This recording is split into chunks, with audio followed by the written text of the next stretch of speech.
Hola, bienvenidas y bienvenidos a esta edición 7.5 del Festival de la Locura.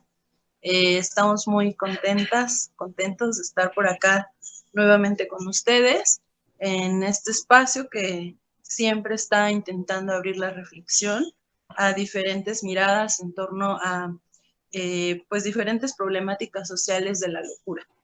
Eh, Así como todos los paradigmas que se construyen a raíz de pensar su estudio y posibilidades. Sí, estamos en que ha sido un año pues muy complejo. Ha habido una serie de cambios en la vida cotidiana, de duelos de diferentes. Y pues igual sabemos que antes era, o sea, si de por sí era difícil antes vivir en este mundo, estos últimos meses pues nos pueden ser complicados que antes.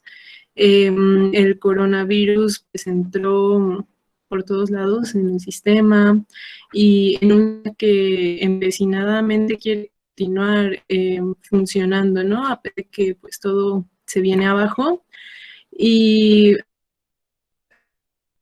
a poco a poco y a media, o sea, a pesar de todo ello hemos estado intentando pues continuar y sostener la dinámica que existía. No es una locura seguirnos preocupando porque la economía se caiga, por ejemplo, y se supone que nosotros somos quienes nos beneficiamos de ella. Entonces es sumamente complejo que ahora justo en estas nuevas dinámicas de trabajo, pues trabajemos en casa, que ahorremos el internet de las empresas donde trabajábamos, que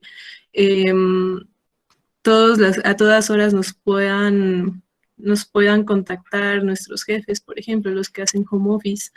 Y pues también parece una locura, ¿acaso a ustedes no les parece una locura que tengamos que ceder incluso nuestra intimidad porque pues trabajamos en casa y no sé si a ustedes les ha pasado que lo vemos en juntas o así, que están los hijos o los niños jugando, o nuestros papás o nuestros familiares, todos tienen acceso a ver nuestras casas, etcétera.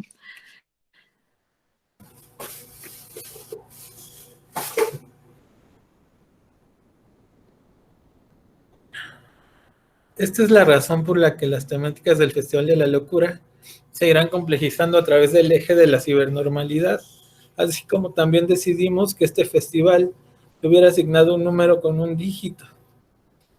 Con el 7.5 hemos querido dejar registro de que no estamos completos, de que las cosas avanzan de a poco y como vamos entendiéndonos en este caos nuevo mientras continuamos haciéndolo con el que ya existía. Este es un festival que no ha llegado a ser el octavo porque a veces estamos seguros que es necesario parar a la mitad del camino para reflexionar sobre lo que nos ha acontecido y encontrarnos de nuevo para lograr asomarnos hacia los cambios que se vienen a futuro. Así que pues nos da un gusto encontrarnos con ustedes en este Festival de la Locura, con estas nuevas reflexiones que nos está dejando el año y pues un abrazo a todos.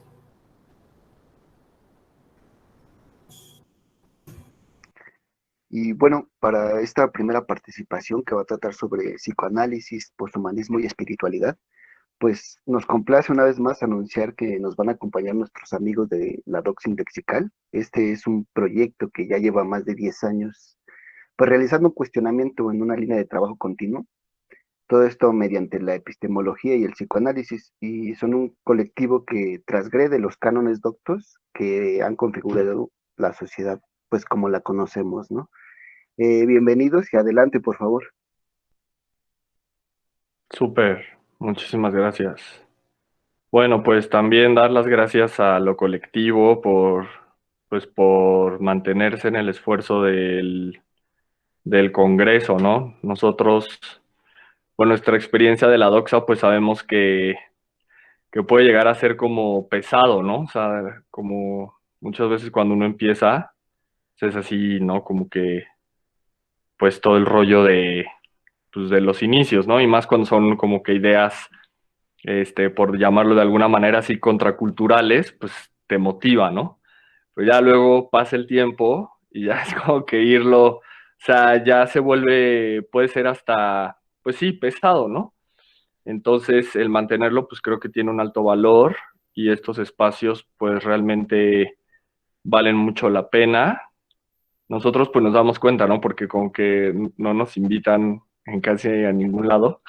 Y entonces, pues bueno, cuando nos invitan y así, pues es como que sabemos que son espacios que valen mucho la pena porque no hay muchos foros así, ¿no? Que le den un espacio pues, tal cual a cuestiones de la locura más allá de pues, de la psiquiatría o la medicina establecida.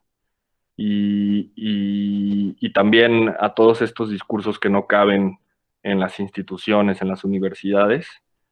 Entonces, bueno, pues vale mucho la pena y el mensaje para ustedes pues sería pues, que vale la pena, ¿no? Que hay veces que uno se cree, o sea, como está dentro, dice, no, pues está pesado, no sé, pero pues de fuera vale bastante la pena y esa sería como nuestra retroalimentación y el agradecimiento, ¿no? Pues por mantenerse y pues por invitarnos el día de hoy aquí a compartir en esta nueva cibernormalidad. Entonces, bueno, pues ahora nos toca por acá, ¿no? Muchísimas gracias, compañeras. Bueno, pues si quieren entonces arrancamos. Nosotros traemos un conversatorio. Son una serie de intervenciones. Entonces, bueno, vamos a hacer una especie como de entrevista, de un diálogo, ¿no? Un diálogo. Por ejemplo, pueden buscarse eso sí está en internet, lo pueden buscar como metálogos de Gregory Bateson. De Bateson tiene unos metálogos que hace con una niña, ¿no? Pone a una niña y empieza a hacer unos diálogos, ¿no? Entonces, esto puede ser así, un como cibermetálogo, algo así, lo que intentaremos. Entonces, pues yo seré así como que su host, nomás, y pues vamos a hacer este metálogo con el buen Víctor, con el Víctor Gómez, que ya también está aquí en la sala. Entonces, bueno, antes de que pues aprovechemos para escuchar lo que se presente, que nos cuente.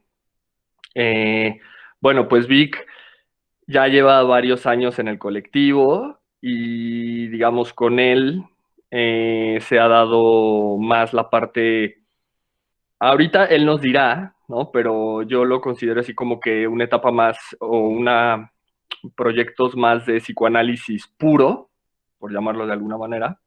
Alguna vez en Cuba descubrí que había una licenciatura en psicología pura.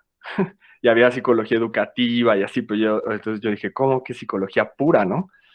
Y entonces, bueno, luego les podríamos reflexionar qué demonios entienden los cubanos por psicología pura, pero un poco es ese espíritu, ¿no? Como psicoanálisis puro, ¿sí?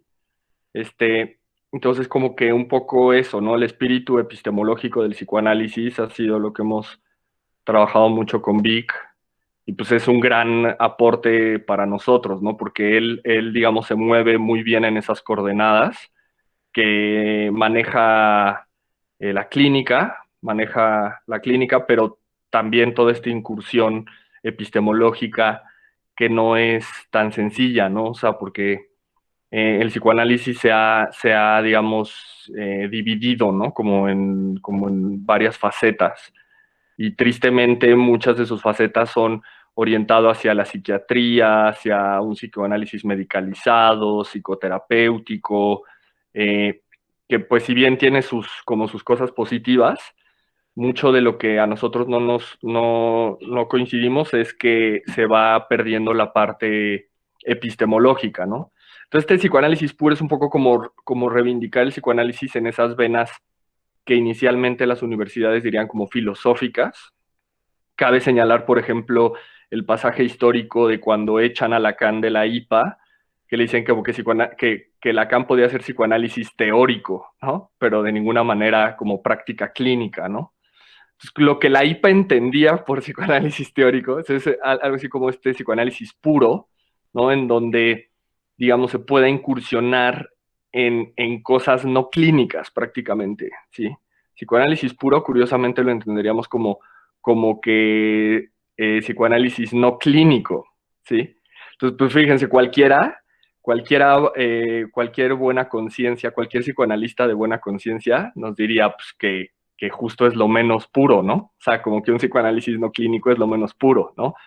Pero justamente lo liberamos de la clínica y nos permite como entrar realmente a cosas, digamos, ya más finas, pero como también más propias del psicoanálisis, ¿no? O sea, entrar en ese otro nivel.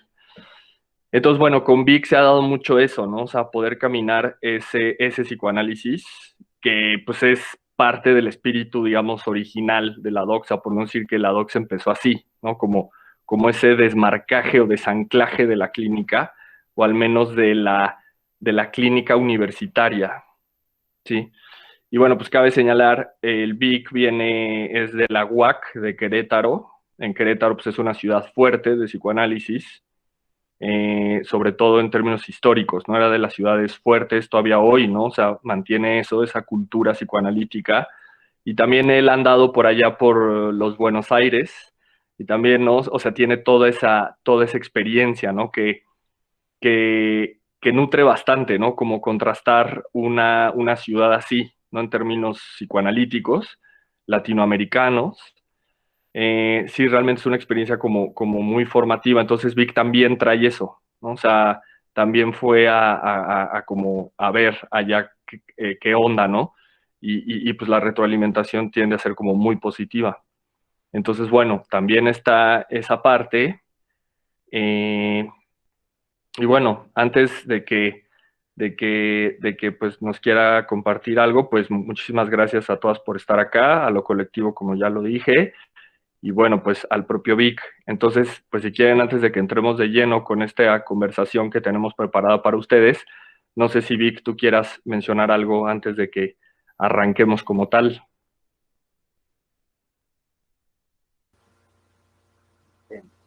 Vale, sí me escuchan ahí, ¿verdad? Ah, súper. Bueno, no, Javi, Maca, Carlitos, Sí. bueno, estoy yendo ahí a todos, genial. No, pues yo muy contento de estar acá con todos ustedes. Les saludo, les abrazo desde acá, desde la distancia. Como bien comentaba la compañera, han sido tiempos bien raros, complejos, pero bueno, estamos acá, ¿no? Que sea virtualmente. Entonces, yo agradezco mucho la invitación. Justamente ahí lo que comentaba Javi es importante mencionar la idea del colectivo, ¿no? La forma, la arista que tenemos, la lectura epistemológica del psicoanálisis. Y bueno, pues más allá ahorita de lo que podamos presentarles sería como justamente, ahora sí que estos espacios me gusta siempre pensarlos como un tipo de apertura de fiesta, ¿no? Vamos a tratar de hacer como un diálogo interesante, las preguntas, los comentarios son bienvenidos. Entonces, pues bueno, yo agradezco mucho la invitación y ya conforme vaya avanzando el conversatorio, pues iremos ahí quizás intercambiando ideas por el estilo. Pero muchas gracias y felicito mucho al colectivo por seguir en estos espacios que son complejos a veces de sostener, más con esta pandemia. Entonces, pues bueno, venga. Muy bien, súper. Bueno, pues para ya no, para entrar de lleno, vamos entonces con lo que hemos preparado. Entonces, bueno, pues, Vic, si uno sigue, digamos, al colectivo La Doxa, digamos, de 2 años para acá, es muy marcado este salto o esta incursión en cuestiones espirituales del psicoanálisis. Cabe señalar toda esta, digamos, reflexión muy potente y muy válida todavía hoy del propio materialismo histórico de Marx, de las condiciones históricas, hacen a los sujetos, ¿no? O sea, hay ciertas condiciones históricas que delimitan, ¿no? Como los temas y los intereses de los sujetos concretos, ¿no? Una reflexión que también retoma muy bien Foucault a propósito de todos estos de los campos, ¿no? Del saber, los campos discursivos, las redes discursivas, cómo esos discursos te hacen hablar. Entonces, bueno, para empezar, lo pondría porque pues mucho, digamos, hay un retorno espiritual en Occidente, al menos, ¿no? De finales de los 90 para acá, como que cada vez creo que se nota más. Pero entonces, bueno, cualquiera podría ver psicoanálisis espiritual y decir, bueno, ¿no? Ahora la doxa quiere como hacer religión, ¿no? O quiere retornar a prácticas ancestrales, o ya entendió que el psicoanálisis no sirve para nada, entonces pues ahora quiere como llevarlo, ¿no? Como sacarlo y remezclarlo por acá. Pero entonces, el primer punto que creo que es muy importante para entender esta última etapa del colectivo, es que nos cuentes desde tu experiencia, porque tú has sido pieza fundamental de como este último avance, ¿no? Del colectivo. Desde tu perspectiva, ¿qué entenderíamos por un psicoanálisis espiritual? O sea, como también para que nos quede claro, porque que espiritual es algo muy amplio, ¿no? Tú googleas espiritualismo y es de las palabras que más resultados te arrojaría, ¿no? Entonces, ¿qué sería un psicoanálisis espiritual desde tu experiencia, desde lo que ha intentado la doxa? Cuéntanos, por favor. Vale, súper. Sí, de hecho, pues la idea de la espiritualidad es compleja, ¿no? A veces de abordar, o sea, es en el sentido que, sobre todo digamos, en el lenguaje occidental, ¿no? O sea, está muy ligada digamos, a la religión, bueno, en el lenguaje espiritual, digo, en el lenguaje occidental puede estar ligado a la religión, ¿no? Es y sobre todo a la idea de espiritualidad como lo presentan las religiones, el catolicismo y toda esta idea. Bueno, de entrada la espiritualidad, digamos que la desde otro orden, ¿no? En el sentido, si pensamos al psicoanálisis como una práctica que viene de un revés, digamos, del mismo occidental, de un mismo malestar occidental, ¿no? Ahí podemos pensar en cómo nace el psicoanálisis con Freud, ¿no? De un lenguaje diferente, de unas experiencias diferentes, ¿no? Todo el asunto de las histéricas, que ya es por más sabido por todos, ¿no? Yo creo.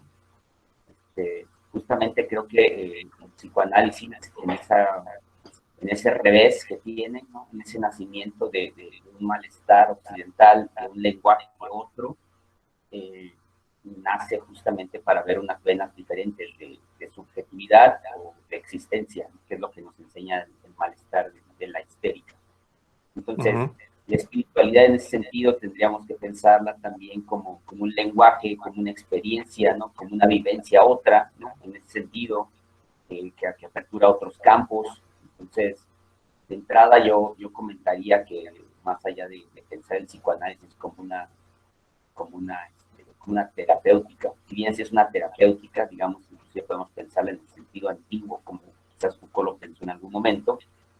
Si más allá de una terapéutica, tendríamos que pensar que el psicoanálisis nace directamente desde lo espiritual, ¿no? O sea, pensemos el revés que tiene Freud y el revés que tiene el mismo discurso psicoanalítico de nacer de experiencias, por ejemplo, de la asociación libre, la idea de los sueños, la idea de la telepatía, o sea, son connotaciones que parecieran que son una discursividad otra, que permite otros campos, otra experiencia. Entonces, un psicoanálisis espiritual tendría que ver con justamente alcanzar a visibilizar estos otros campos, alcanzar a visibilizar estos otros lenguajes, ¿no?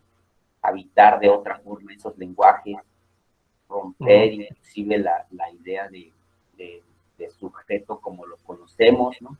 Más bien estaría enfocado a transformar hasta cierto punto la experiencia subjetiva, ¿no? Entonces, en ese orden, en esas coordenadas, pues tendríamos un psicoanálisis espiritual que rompe justamente los límites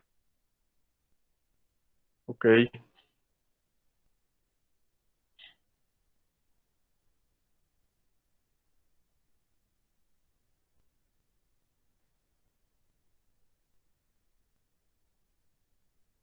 No sé si puedan escuchar los demás a Víctor. A mí se me congeló. ¿Lo escuchan? ¿Sí? Ahí está. No, sí se congeló. Sí se congeló, ¿verdad? Sí. Ok. Bueno, déjenme mandarle un mensaje para que lo sepa. Bueno, aquí estamos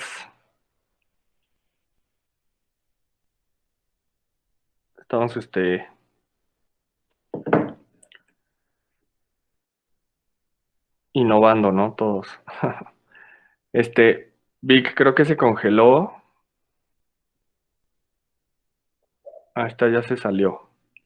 Bueno, entonces, ahorita que regrese, pero un poco, digamos, esto, para no avanzar más y que nos diga Vic, pero esto que está diciendo Vic es paradójico, ¿no? Es como muy paradójico porque, digamos, el psicoanálisis, bueno, inicialmente lo que agarra Vic es esto de asociar la espiritualidad con un cristianismo, ¿no? Por ejemplo, ¿no? Está la experiencia de nietzscheana, ¿no? La experiencia nietzscheana del mundo es una experiencia donde Dios ha muerto, ¿no? Entonces, visto así, digamos, a secas, digamos, la espiritualidad es un problema, ¿no? Nietzsche pone aparentemente la espiritualidad como un nuevo problema a eliminar en filosofía, ¿sí? Sin embargo, bueno, luego pasa el tiempo, vienen las experiencias tipo la de Foucault, esto que hablaba también Vic sobre la hermenéutica del sujeto, los últimos seminarios de Foucault. En la hermenéutica del sujeto, Foucault retoma la idea de la práctica espiritual. Y justamente me parece que es para hacer una especie de acote con Nietzsche mismo, con Nietzsche, y un poco como extender la filosofía de Nietzsche, ¿no? Que cabe señalar que como un gran clásico es mucho más amplia que decir, eh, que decir em, la espiritualidad no sirve, ¿no? O la espiritualidad es como falsa, ¿no? Fíjense cómo como que se asomó toda una vena de como que lo espiritual era como una especie de tomada de pelo, como que era algo falso, y entonces de lo que se trataba era de como no recurrir a lo espiritual. Entonces, por el contrario, Foucault hace una indagación en la antigüedad, en la Grecia antigua, y da cuenta que lo espiritual va mucho más allá que de una creencia. Ahí está Vic, ¿no? ¿Cómo va Vic? ¿Bien ya? ¿Volviste? Volvió Listo, desde, listo, estoy de regreso. renació, resurgió. Sí. Muy bien, desde la ultratumba. Bueno, estaba haciendo un acote primero para que también continuar con el conversatorio sobre lo que decías de que la espiritualidad se podría ver como falsa, ¿no? En un inicio como que el cristianismo falso, la espiritualidad falsa, por tanto no se puede filosofar con la espiritualidad, ya que es como una especie de obstáculo filosófico, ¿no? Entonces, ahí, digamos, en la hermenéutica del sujeto, Foucault rescata la práctica espiritual, da cuenta de la amplitud de esto y cómo la noción espiritual en muchos maestros pues, no tenía nada que ver con lo cristiano, ¿sí? O sea, cómo, digamos, uno de los últimos movimientos habría sido juntar cristianismo con espiritualidad. O sea, aquí es muy importante esto, ¿no? O sea, rebanarlo por ahí. O sea, la espiritualidad no es cristianismo. Luego, entonces, en Nietzsche, o sea, Nietzsche podría ser leído como una gran filosofía espiritual, ¿sí? O sea, ahí justo en donde dice, no, pues Nietzsche es el que se pelea con lo espiritual, ¿no?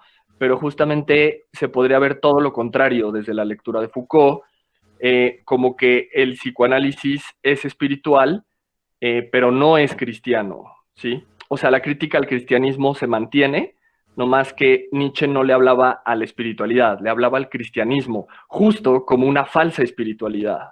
Pero podríamos leer que Nietzsche es profundamente espiritual, en tanto que es una apuesta a un ser arriesgado, ¿no? Como un arriesgar desde el ser, una especie como de arriesgar ontológico o riesgos ontológicos que vale la pena correr en tanto existencia misma, ¿no? Entonces, desde ahí, digamos, es importante porque fíjense cómo muchos psicoanalistas universitarios y no universitarios se van en banda con una idea que se cuajó dentro de todas las tergiversaciones que hay, y es que un poco Freud queda ambiguo, ¿no? Sobre un psicoanálisis ateo, ¿cierto? Lo que ya llega a las universidades hoy, como que el psicoanálisis tendría que ser ateo, ¿sí?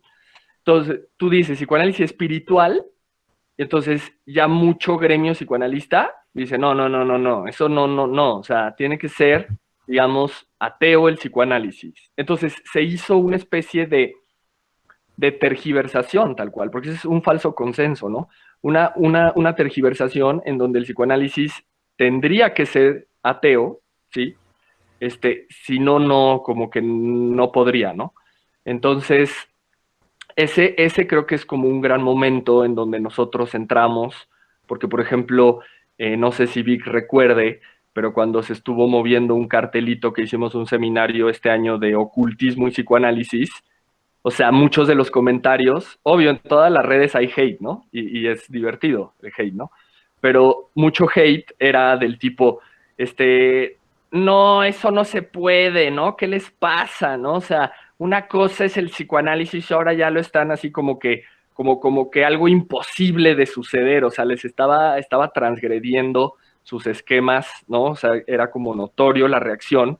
Yo creo que vi más reacción en esos pósters que en los pósters como de cristianos, ¿no? O sea, como que era más radical la reacción psicoanalista que la propiamente cristiana, ¿no?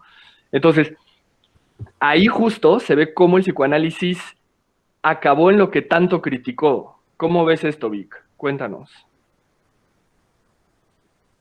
Sí, justo, bueno, ahí, por ejemplo, lo que dices, Javi, es interesante. Justamente si hay alguien profundamente espiritual en este sentido, o que podríamos pensar alguien profundamente espiritual, pues sería Nietzsche, ¿no? Desde una apuesta justamente, no hay que olvidar que, por ejemplo, uno de las apuestas fuertes de la filosofía nietzscheana sería la cuestión del olvido.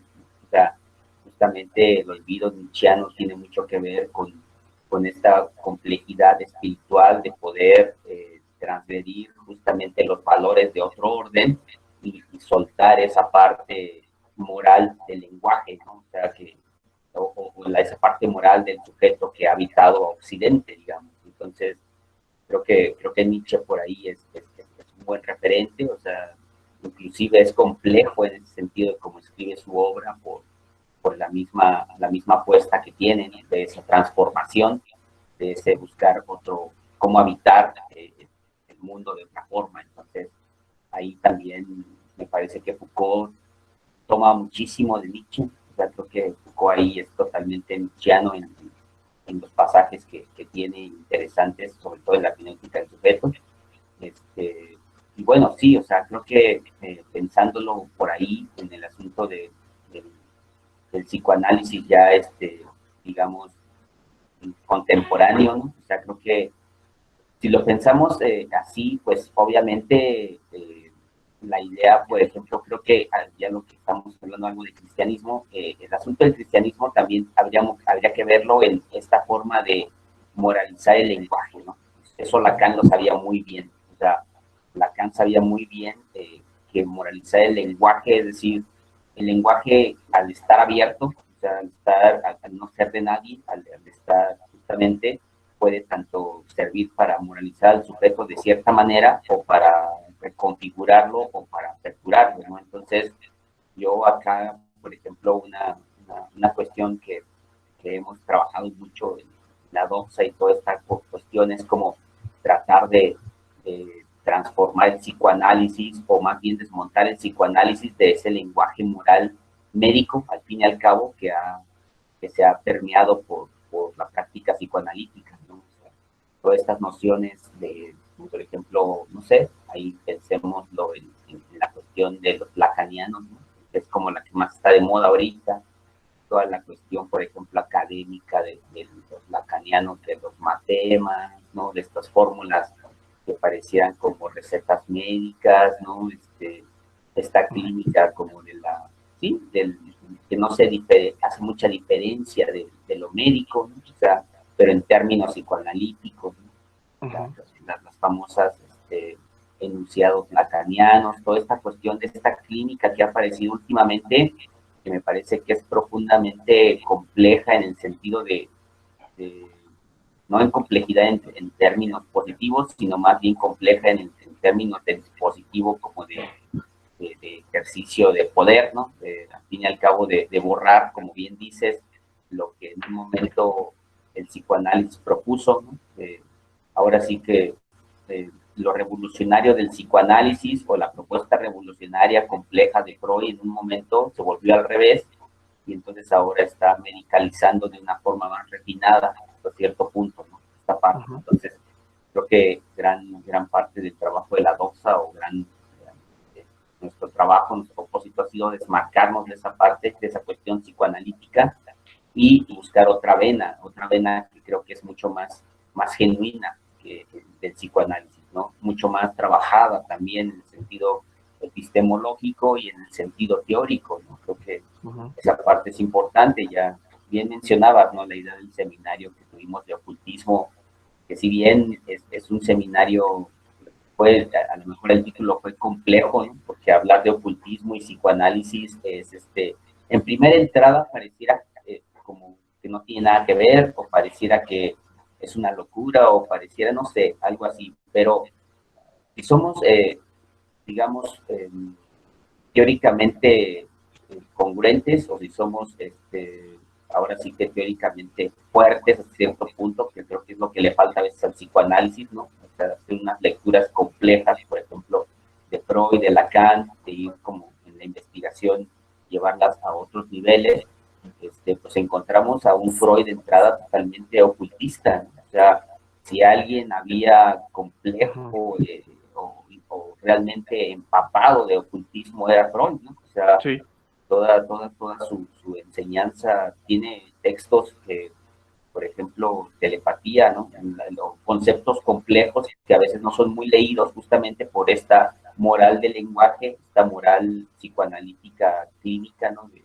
De querer, de no querer ver, de ese sesgo, de no querer ver teóricamente lo que está en la obra y nada más poner lo que sirve como para medicalizar al sujeto, para hacer una clínica como del cristianismo, ¿no? O sea, de lo lógico. Pero si nos vamos a la obra freudiana, pues tenemos textos bien complejos, conceptos bien complejos, como la transferencia, la misma transferencia en psicoanálisis nace de una complejidad ocultista, ¿no? La transferencia de pensamiento le llamaba Freud, y lo ligaba directamente a cuestiones poco conocidas, ligadas al ocultismo. Entonces, tenemos un montón de conceptos, tenemos una clínica de Freud ahí, ocultista, ¿no? Sus mismos pacientes, él mismo, o sea, se tienen registros así, investigaciones serias que él mismo acudía a estos, a veces, a conversatorios, o a entrevistarse con gente con medium, ¿no? Con todo este tipo de gente que pareciera no seria en el sentido teórico, rígido, científico, pero justamente Freud de ahí saca su riqueza bastante, ¿no? Entonces eso justamente le permite a Freud, no sé, inventar un psicoanálisis, una práctica experimental, una práctica espiritual desde otro orden, ¿no? Entonces, a veces que a los psicoanalistas se les olvida mucho esa parte o no la quieren tocar por alguna razón, ¿no?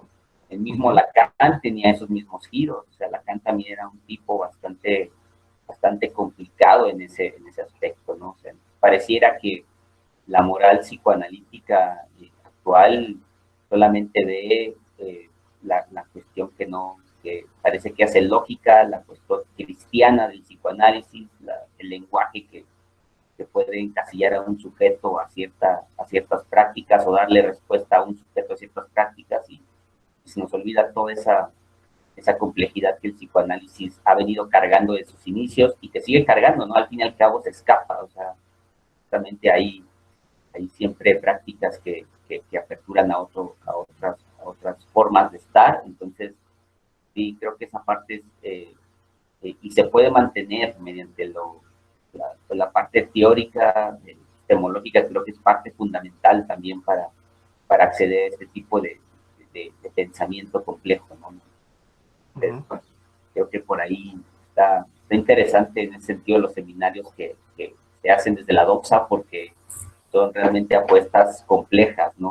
De otro calado, que pueden dar digamos, lectura a diferentes complejidades y a diferentes cuestiones de sujeto, que creo que si nos servimos de Foucault, esa sería como una parte fuerte.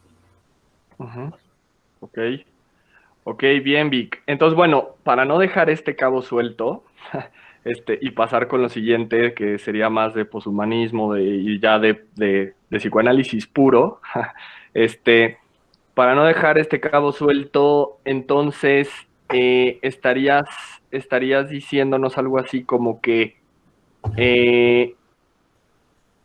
inicialmente lo ocultista fue algo como revolucionario en términos. Freud como que lo acentuaba, teniendo muy claro su distanciamiento con el positivismo, ¿no? Como con la ciencia de su tiempo, queriendo no, o sea, teniendo un pie ahí, queriendo entrar ahí, pero no como un científico normal, ¿no? No como un científico común, sino con algo innovador. Y por eso su otro pie en el ocultismo, que más allá de todas las dificultades que a él le generó, esto no solo subjetiva, sino teóricamente, digamos, ese otro pie en el ocultismo, en ese momento era algo, digamos, insurrecto, ¿no? O sea, como que esto recordaba que el psicoanálisis venía desde lo insurrecto, ¿no? Y entonces, por el contrario, hoy en día estarías diciendo que los psicoanalistas, en aras de, según ellos, buscar más rigor, han renunciado o han olvidado esta otra parte ocultista como para darse rigor, pero más allá de que hayan alcanzado o no algún rigor, se han moralizado. O sea, ha sido esta gran confusión de la clínica, ¿no? De moralizar un lenguaje, moralizar una postura, una mirada, y no necesariamente ganar rigor metodológico y epistemológico, pero digamos, ahí podría estar uno de sus pasajes o de sus sesgos, ¿no? O sea, creer que los ateos, cerrándose a los límites clínicos establecidos, negando el ocultismo del psicoanálisis, agarran más rigor, pero en realidad solo se moralizan y lo bloquean epistemológicamente. ¿Cómo ves, Vic? Sí. Justamente creo que lo dijiste en palabras totalmente acertadas, Javier. O sea, pareciera entonces que, y ese es un malestar, no nada más en el psicoanálisis, ¿no? Yo creo que en la epistemología toda, en la ciencia toda, ¿no? Pareciera que ahora la idea de ser ateo, ¿no? O sea, de mantener la cuestión de ser ateo es fundamental para poder hacer como una rigurosidad metodológica o teórica, ¿no? O pasó lo mismo en el sentido de ser revolucionario, ¿no? Si no ser revolucionario, entonces pareciera que no sirve no sirve tu metodología o no sirve tu avance científico. Entonces pareciera que estamos en esas coordenadas y bueno, sí, o sea, creo que el psicoanálisis actualmente, obviamente no puedo generalizar todos los psicoanalistas, hay psicoanalistas como muy interesantes que están abiertos a un montón de cosas como Freud lo hizo, y sí, Freud en su momento obviamente también negó hasta cierto punto la parte ocultista, pero ahora sí que siendo psicoanalistas, las formaciones del inconsciente hablaban, ¿no? Tanto así que en su misma obra fuerte hay textos fuertes de ocultismo, ¿no? Entonces, sí, yo creo que Freud ahí podemos hacer como ese rastreo del psicoanálisis y volver como a tomar como, sí, como hacer una relectura de esos textos y ver qué es lo que Freud nos estaba tratando de decir, justamente, no olvidar esas venas del psicoanálisis, ¿no? O sea, justamente no caer como en la idea de bueno, si tratar de hacer un psicoanálisis metodológico, científico, sería justamente hasta cierto punto hacer una medicalización del psicoanálisis, ¿no? Entonces, creo que gran parte de la gente seria en psicoanálisis va en contra de eso, pero tiene que ser mucho más transgresor en ese sentido, ¿no? Porque obviamente también se avanza con la idea de, bueno, voy a hacer no estoy a favor de la medicalización, obviamente, del psicoanálisis, pero hago todos mis conceptos para medicalizar de una u otra manera,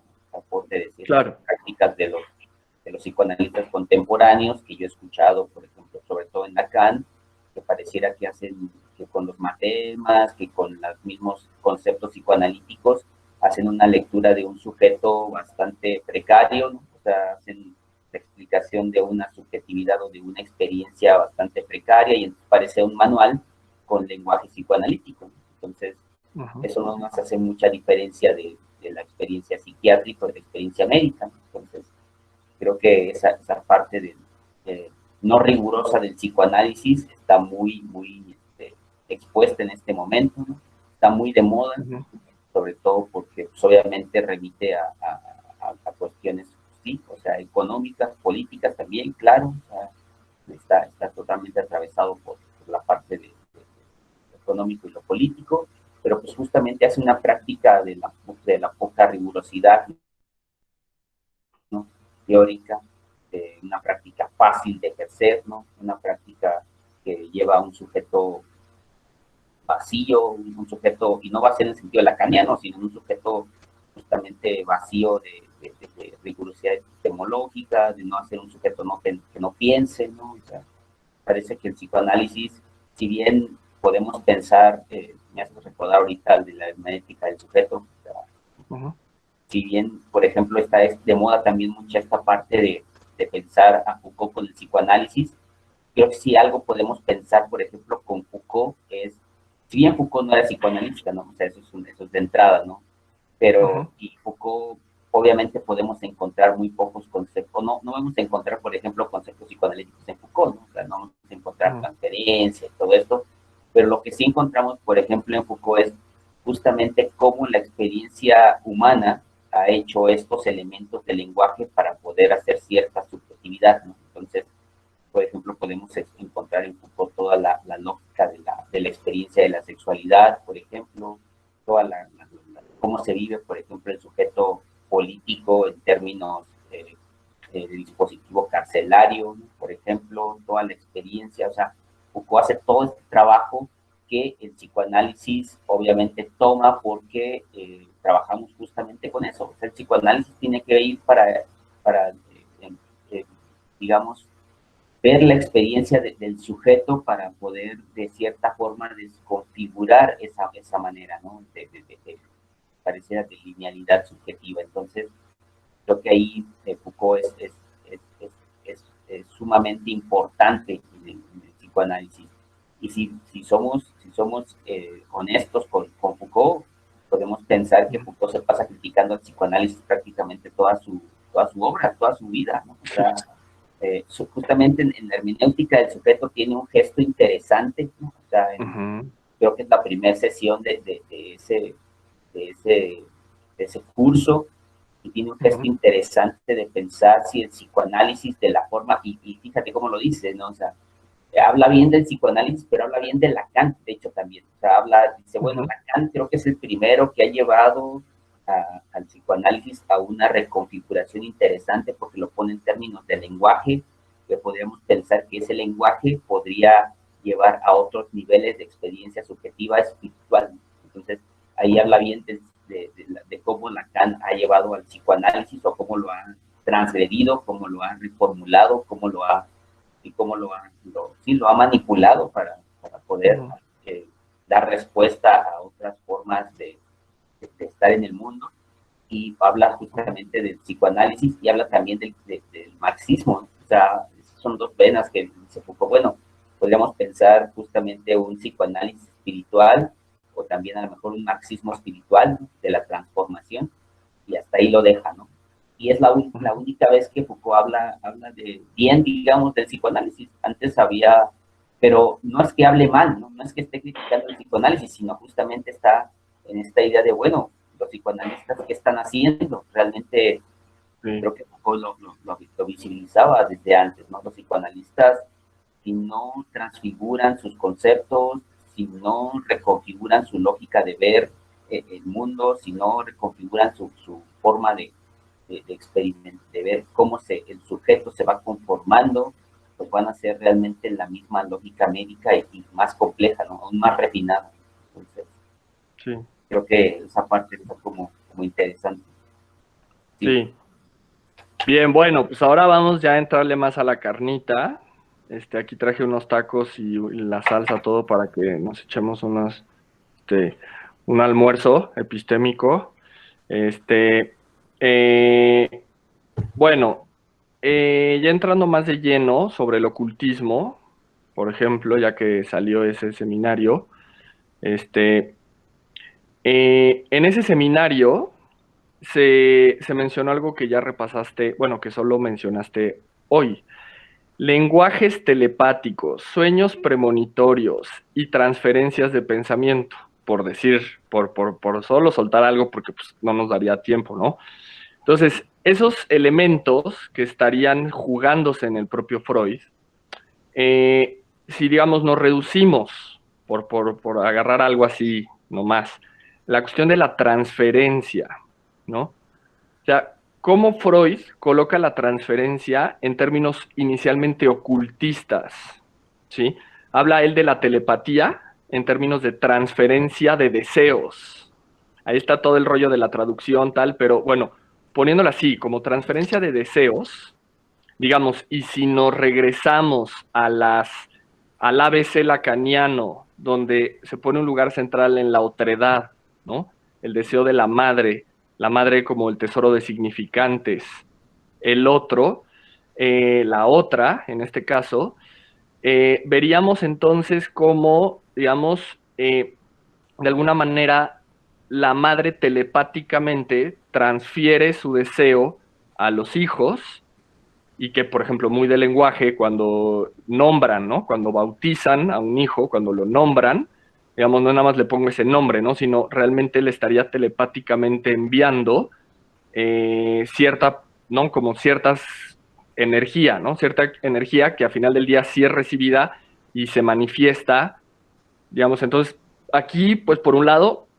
desaparece la idea de esta telepatía de Hollywood, ¿no? De que se pasan linealmente como los pensamientos, ¿no? O sea, ya como más energético, pero a final del día estaría ahí, ¿no? Como en la transferencia, en el mismo estadio del espejo, ¿no? Como en la misma otredad lacaniana, ya está esta idea de la telepatía, o sea, desde ahí ya se podría hoy en día mirar con muchísimo más facilidad, pero esto es justo al punto que voy, ¿no? O sea, cómo, digamos, ¿qué nos dirías de que inicialmente la transferencia era un concepto totalmente ocultista, que al mismo Freud le costó bastante rechazo, porque no era, incluso yo me acuerdo que algunos filósofos me decían, a ver, ven, cabrón, ¿qué es la transferencia, güey? ¿No? Y yo así, no, pues y esos mismos filósofos, no, o sea, eso no puede ser eso, ¿no? O sea, seguramente es algo mucho o sea, más racional, ¿no? O sea, como que no puede ser algo tan importante que no sea racional, lo recuerdo, ¿no? Filósofos, no un ingeniero, ¿no? Entonces, en ese sentido, ¿qué nos dirías de que la transferencia inicialmente fue un concepto como totalmente ocultista y ya con un desarrollo, ¿no? Como con una cierta familiaridad en términos cognitivistas, ¿no? Como que se va familiarizando ese concepto y hoy en día pues casi que hasta los psicoanalistas de más buena conciencia y más universitarios, pues no lo podrían poner en tela de juicio. No, eso es falso, es esotérico, eso no es científico, sino que pues, todos parten de ahí. Pero ¿cómo ves eso? Que con la transferencia podría ser un ejemplo contundente de cómo algo inicialmente puede ser ocultista y falso y al tiempo puede ser como una premisa fundamental indiscutible. ¿Cómo ves eso, Vic? Claro, no, totalmente. Y qué bueno que mencionas este punto, Javi, porque creo que la transferencia es como, si bien pensamos en Lacan, uno de los 4 conceptos fundamentales de Lacan es la transferencia. O sea, y no nada más en Lacan, sino en todo psicoanalista. O sea, Claro. Ustedes hablen con cualquier psicoanalista, aunque sea el psicoanalista de 3 pesos de cualquier escuela, va a hablar de la transferencia esto y la transferencia lo otro, y sí. Y justamente ahí es con lo que empezamos esta charla, ¿no? La falta a veces de rigurosidad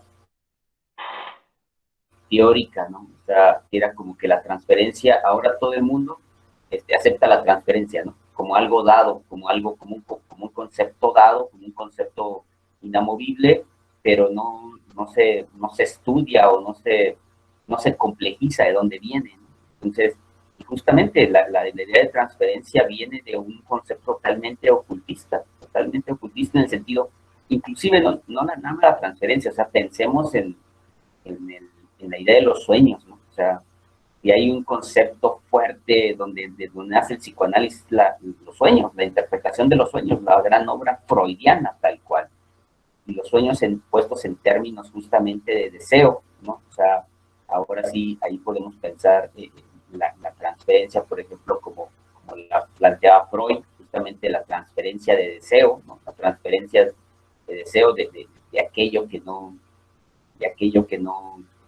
que está nombrado, digamos, en el otro y que me remite directamente a mí, ¿no? O sea, es como ese pasaje, al ser ocultista, es también algo totalmente en un sentido espiritual, o sea, es decir, hay algo que me avasalla, hay un mensaje, digamos, hay un lenguaje otro que me viene de ahora sí que de la otredad, ¿no? Y hace efectos directamente en mi existencia. O sea, ahí, y Freud lo sabía, o sea, Freud sabía justamente la idea de la asociación libre, tiene que ver con esta forma justamente de, más allá de asociar justamente la idea de las representaciones y todo lo que se plantea, por ejemplo, en la lógica de las escuelas psicoanalíticas, ¿no? El asociar para que justamente las representaciones vayan cargándose de energía y se vayan shalala. Lo que podemos pensar en un momento dado, por ejemplo, con Freud, es que justamente al asociar, al hablar, ¿no? al experimentar, aperturar el lenguaje, lo que se abre justamente es la historia del sujeto. O sea, aperturar justamente esa puesta en escena de esa otra, de esa existencia otra que me conforma, ¿no? y que me transfiere hasta cierto punto, que hablo justamente porque hay algo transferido en ese aspecto, el deseo me habita, entonces justamente lo que podemos así pensarlo en psicoanalíticamente tendríamos esa parte ahí, pero Freud era totalmente ocultista en ese sentido de pensar varios casos de la forma tal cual compleja, en el sentido de que inclusive Freud se preocupaba por la telepatía, en el sentido de la transferencia del deseo en los sueños, ¿no? Por ejemplo, hay casos en Freud que nunca se pudo explicar, por ejemplo, que no se puede explicar en el sentido digamos, metodológicos del psicoanálisis que él planteaba en ese momento, pero obviamente los tomaba en cuenta, ¿no? O sea, por ejemplo, se me ocurre ahorita este paciente que tuvo alguna vez Freud, el que hablaba mucho de donde tenía una relación, digamos, muy fuerte con su hija, y el paciente alguna vez sueña que tiene un sueño el paciente en donde nace un hijo, ¿no? Nace un hijo, él sueña que nace un hijo y bueno, que era su hijo, digamos, pero en ese momento justamente nace el hijo de su hija, ¿no? O sea, su nieto, digamos. Entonces, hay momentos, Freud dice, es muy complejo como en ese mismo momento. ¿Qué pasa en ese momento donde se fractura tanto tiempo y espacio? Y entonces, pareciera una coincidencia, ¿no? O sea, cualquiera científicamente diría, es una coincidencia, eso no tiene nada que ver, pero Freud se preocupaba por esas cosas. Decía, no, hay algo más ahí, ¿no? Hay algo... Sobre todo porque obviamente él conocía la historia de este paciente y sabía la complejidad que había habido en la historia con su hija, con su esposa, con su madre, o sea, cómo habitaba ese deseo, cómo se transfiere ese deseo y cómo hay un lenguaje de comunicación telepática en eso, ¿no? Entonces, creo que esos ejemplos que si los planteamos así pueden sonar, pues, no sé, o sea, como cultistas, como falsos, como poco serios, pero Freud tenía ese gesto de ver ahí algo interesante y complejizarlo, ¿no? Llevarlo más allá todavía. O sea, Okay. Creo que Freud siempre tuvo ese gesto, aunque como comentábamos, si uno platica esto con un psicoanalista de escuela tal cual, pues pareciera como que fuera poco riguroso, es un pasaje del psicoanálisis que nadie quiere tocar, ¿no? Y es lo complejo, pareciera entonces que hablar de matemas y cuestiones de esas, pareciera que es más, o sea, ese problema epistemológico tiene el psicoanálisis, ¿no? Siempre lo ha tenido. Sí. Ok, bueno, te faltó decirle, me los vas a confundir, pero bueno, él está retomando esto primero que había comentado en mi comentario pasado sobre lo de la otredad, el estadio del espejo, ¿no? De Lacan. Digamos, en el estadio del espejo hay algo muy importante que es la discusión breve, muy breve, que entabla Lacan a propósito del arco reflejo, ¿no? Que seguro es una de sus clases de bases biológicas de la conducta, fueron uno de los fundamentos, ¿no? Porque ese es el fundamento médico, ¿no? El arco reflejo pareciera que es incuestionable, ¿no? O sea, tú le pegas un martillo en la rodilla y pues el güey va a levantar la pierna, o sea, eso es una universal, según esto. Bueno, no pasa mis 3 páginas para que Lacan pues haga trizas esa idea por simplista, ¿no? Como por poco arrojada, ¿no? O sea, como que simplemente es una cosa de tantas que en la ciencia se obvían y que son mucho más complejas, ¿no? Entonces, más allá de la tunda que le pega a los científicos con el arco reflejo y la idea que todavía hoy y se enseña en las universidades, yo digo, bueno, para aprender el arco reflejo, pues no tienes que ir a una universidad, ¿no? Un niño de 3, 4 años, pues lo puede entender sin ningún problema esa idea del arco reflejo, que es la que todavía se enseña hoy. Sin embargo, lo que Lacan rescata ahí es cómo ese reflejo es muy complejo, ¿no? O sea, que es justamente esta transferencia de deseos. O sea, no hay solo un reflejo en la mamá y en los hijos, sino que hay una transferencia de deseos que se está reflejando todo el tiempo, ¿sí? Entonces, este sueño ocultista de Freud, ¿no? En donde dice, ¿cómo el papá sueña lo del hijo, ¿no? O sea, como que parece que el sueño manifiesta este mismo reflejo, ¿no? Como bien denso. Incluso yo he hablado mucho de como un rebote, ¿no? Como una especie de rebotes de deseo, ¿no? Como si creo que fue en un seminario acá en donde hicimos como esta metáfora de una pared de frontón que pintas de color la pelota y que le estás pegando, ¿no? A la pared. Y luego de, no sé, de mucho tiempo ves la pared y pues todas las marcas que tiene la pared, ¿no? O sea, como un poco esta metáfora sobre el reflejo, ¿no? Como más o menos podría ser, ¿no? Entonces, en ese mismo sentido, y acotado con lo que acabas de compartirnos, ¿qué me dirías que entonces, si nos seguimos esa vena ocultista, digamos, transferencia de deseos, telepatía, reflejo lacaniano, un rebote muy denso, diríamos que ni siquiera es central, desde esta perspectiva espiritual, la noción de sujeto y subjetividad, ya que el sujeto y la subjetividad son mero efecto rebote, y entonces lo que realmente importaría sería el reflejo, el rebote en sí, ¿no? O sea, como la marca en la pared del frontenis, no digamos quién le pegó, quién le contestó, porque ellos son meros como efectos como de la propia pelota, por así decirlo, ¿no?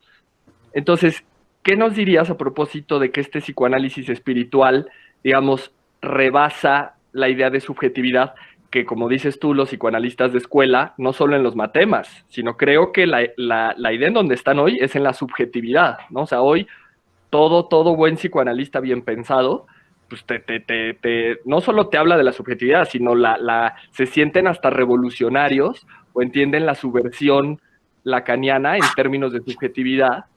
Entonces, ¿cómo verías esto desde un psicoanálisis espiritual? La cuestión de que el sujeto, la subjetividad, ni siquiera sería central desde esta perspectiva. ¿Cómo ves eso? Sí, sí. Justamente creo que para allá íbamos, ¿no, Javi? Con el asunto de ir rebasando hasta cierto punto las categorías del psicoanálisis, que si bien que mal el psicoanálisis ha ido rebasando sus propias categorías de una mala manera o de una buena manera, ¿no? O sea, eso ya, y creo que en todas las ciencias es así, o sea, realmente Sí.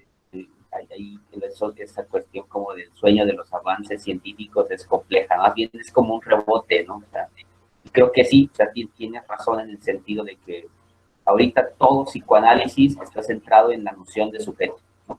Y no nada más el psicoanálisis, muchas ciencias, muchos estudios culturales, o sea, hay un montón, Sí, o sea, sí. el sujeto ahorita es como lo de hoy, ¿no? O sea, todo está centrado en el sujeto, hay que la idea de sujeto y subjetividad, ¿no? Y toda esta idea. Entonces, y si lo pensamos así sencillamente, pues eso es como una idea muy moderna, diría Foucault, ¿no? O sea, el sujeto Sí. tiene muy poco realmente existiendo y para explicar el sujeto es complejo porque ni siquiera sabemos bien qué es el sujeto. Por ejemplo, si ya somos como más así, epistemológicamente, nos adelantamos, por ejemplo, a la filosofía alemana, pues no hay noción de sujeto, ¿no? O sea, se puede perfectamente bien prescindir del sujeto sin ningún problema, inclusive en términos epistemológicos, teóricos, eso es un hecho, ¿no? Sí. Ahora, que sea, el sujeto no es el problema, sino lo que se ha hecho con la noción o la categoría de sujeto. Me pareciera que se ha medicalizado el sujeto, se ha utilizado para fines explicativos, ¿no? Para hacer una referencia, inclusive es una cartografía en donde se puede, digamos, intervenir, ¿no? Entonces, sí, yo creo que el psicoanálisis, desde, no sé, desde mi punto de vista, y lo que hemos tratado de hacer acá en la doxa es justamente ir más allá de esa idea explicativa del sujeto, esa centralidad del sujeto en el psicoanálisis.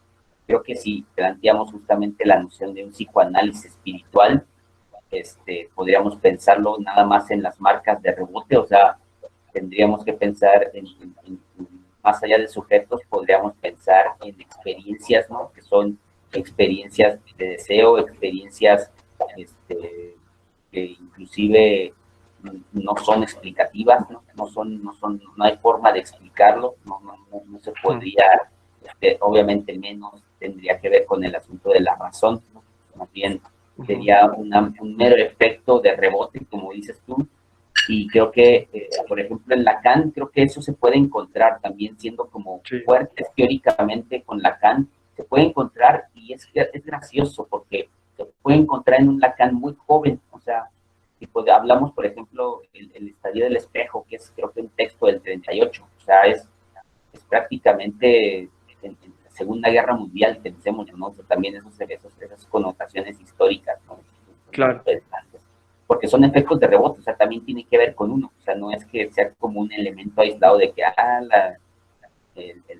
la Segunda Guerra Mundial, pues yo no la viví, o sea, justamente creo que la espiritualidad tendría que ver con esa reconfiguración de rebote que también uno puede experimentar, ¿no? Entonces, y eso justamente Lacan lo plantea en el 38 y toma chistosamente la idea de la dialéctica en Hegel, ¿no? O sea, creo que un Lacan bien joven, bien del 38, de los primeros inicios de Lacan, es muy espiritual en el sentido de que habla justamente de una idea de rebote, de una idea de dialéctica, en donde resuena justamente el deseo de uno con el deseo del otro y que son efectos de rebote que ya no sé, que ya ni siquiera tendrían que ver con la localización del deseo. O sea, eso Claro. es lo interesante, ¿no? Ya la localización del deseo es como médico, pero se tendría que ver con el puro movimiento del deseo, ¿no? Exacto. O sea, que permite un montón de cosas, ¿no? Que alcanza a visibilizar o que permite efectos, experiencias otras, ¿no? Pero ya se olvida la idea de la localización, ¿no? O sea, porque a veces eso inclusive es, pues, no sé si ustedes han escuchado esa idea de que, bueno, inclusive psicoanalistas lacanianos, digamos, fuertes, ¿no? Se puede decir eso de que, bueno, hay que más o menos localizar dónde viene el deseo para poder salir, ¿no? O sea, esa idea como de que Si uno está atrapado en el deseo del otro, es una gran tragedia, ¿no? Pues Sí, lo que dice Lacan realmente en el inicio es que uno está atrapado en el deseo del otro y nunca va a poder salir. O sea, eso es como de entrada, ¿no? O sea, esa idea médica que se ha disfrazado también como de, no, claro, no puedo estar atrapado en el deseo del otro para que sea mi propio deseo. Realmente un Lacan primero no habría un propio deseo, nunca lo ha habido y no lo va a haber, porque eso sería como tratar de medicalizar, de ser propiedad del deseo. Entonces, creo que justamente el psicoanálisis, si lo podemos pensar ya en términos más allá de sujeto, y podemos pensarlo más en un sentido espiritual, ¿no? Tendría que ver con esa experiencia en donde no hay una localización del deseo, ni siquiera ya sería la pregunta correcta de quién es ese deseo, de dónde viene ese deseo. Esto es más bien, justamente sería la neurosis, ¿no? O sea, más bien la idea de pensar el deseo en términos complejos, en términos de edad, de espiritual. O sea, tendríamos un deseo espiritual en ese sentido que avasalla, que permite otras configuraciones, que habla otros lenguajes y que justamente uno es efecto de eso. Y esa forma de vivirse en ese deseo, ¿no? Que es el deseo de otro y el deseo de otros. O sea, en realidad el gran otro es eso, son otros. Sería un psicoanálisis espiritual en ese sentido, ¿no? Pero ya olvidaríamos toda la categoría de que, bueno, tengo que identificar si ese deseo viene de mi madre, o viene de mi abuela, o viene de no sé quién, y para que yo conforme mi propio deseo, ¿no?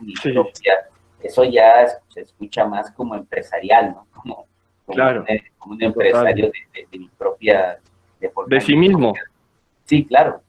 Entonces, creo que un psicoanálisis experimental, un psicoanálisis espiritual, en ese sentido, tendría la vivacidad, ¿no? Tendría el tino de experimentar el deseo en términos brutos, en términos tal cual, ¿no? Que permite otras experiencias sin la idea de localizar de dónde viene, sin la idea inclusive de avanzar, ¿no? De decir, bueno, yo la transformación en ese sentido espiritual, el psicoanálisis no tendría que ver con, bueno, es que ahora soy mejor que antes, ¿no? O sea, mi categoría me transformé en un sentido lineal, ¿no? Simplemente se deviene a otro efecto de otra cosa, tal cual. Sí. Creo que por ahí podríamos ir pensando un psicoanálisis espiritual más allá del sujeto, inclusive. Ok. Bueno, bien, y pues como me estás transfiriendo los pensamientos, pues no me queda más que seguirlos. Entonces, en esta misma línea, hablaste de la localización del deseo, ¿no? Entonces, bueno, ya dimos un rebane a la subjetividad contemporánea, y ahora, para seguir ahí, y que no se quede solo como que nos gusta la transgresión, como por amor a la transgresión, sino para avanzar después ya de que se rebanó el árbol de la subjetividad, avanzamos a ver qué hay después, nos llegaría ya, digamos, otro hueso duro de roer, pero este ya como que parece más serio, que sería la propia vida y muerte, ¿no? O sea, rebanando la subjetividad, llegaría ya, digamos, en serio el problema, que sería la propia vida y muerte, ¿no? Como una categoría siguiente de un psicoanálisis espiritual, en donde realmente ya la cuestión está entre, digamos,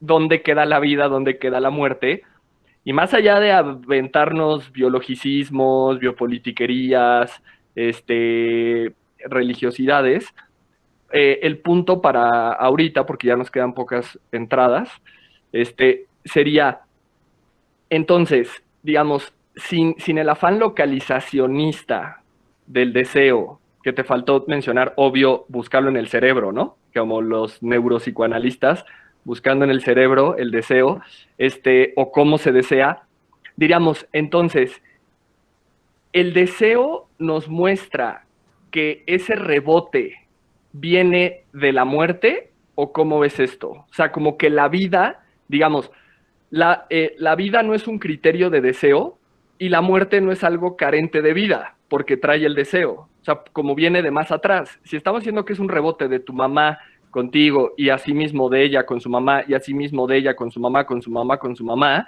así puedo decir que ese rebote viene desde la antigüedad, y entonces la muerte no es falta de vida, como diría un biólogo que repito, no necesitamos decir eso para ir a la universidad y estudiar biología, lo podemos decir teniendo 3 años, 4 años, porque son obviedades, ¿no? Entonces, más allá de que la muerte sea algo carente de vida, o el opuesto de la vida, ¿no? La muerte como opuesto de la vida insípido, sino más bien sería la muerte el portador del deseo y de dónde viene ese rebote, ¿o cómo ves este planteamiento, Vic? Okay. Sí, sí, ahí creo que el asunto sería, Javi, también, así como el discurso médico y una parte del psicoanálisis médico, podemos llamarle así, ha tratado de localizar el deseo y hacer una clínica desde la localización del deseo, aunque lo quiera maquillar de una u otra manera, es una localización del deseo y obviamente es una localización del sujeto en términos médicos, ¿no?